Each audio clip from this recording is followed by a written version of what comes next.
یو څو عکسونه درته ښیم په دې هیله چې یو نظر پرې راته راکړي. څنګه خلکو عکسونه راته وښیه.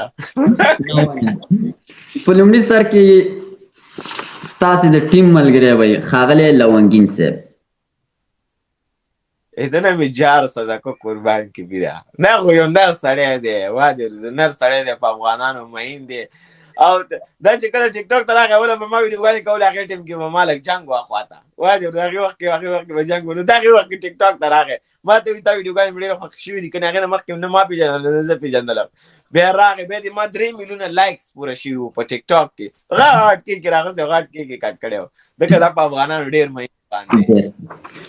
دویم عکس دی چې وبیم پیژنئ ښاغلی وزیري. په افغانانو مهین ځوان دی افغانانو سره ښه مینه لري ماشاءالله افغانان یې همیشه سپورټ کړي دي الله دې تل ژوندی لري. کنځلې خلک کوي په دې خاطر چې افغانان سپورټ کوي خو چې افغانان سپورټ کوي کنځلې درته کېږي. دریم دی شیرین درانی. په افغانانو مهینه دغه په افغانانو مهینه ده خو زه خپله مینهوال یم په افغانانو ماشاءالله مهینه ده ځکه کنځلې مې ورته په دې خاطر کېږي چې په افغانانو مهینه ده. بل دی کله د افغانستان ملاتړ کوي نو کنځل درله کېږي زه خو سپاسپېر خبرې کوم اوس به راته وایي چې دا ولې حقیقت نجیب الله شینواری ستاسې همغږی تاسې سره د کرکټ په تفسیر نو کامنټ ډېر ښه نظر. بل دی ښاغلی الکوزی صاحب. دا خو د دغه یو خبر ته وکړم د ده خپله سړی کلک مینهوال یم په دې خاطر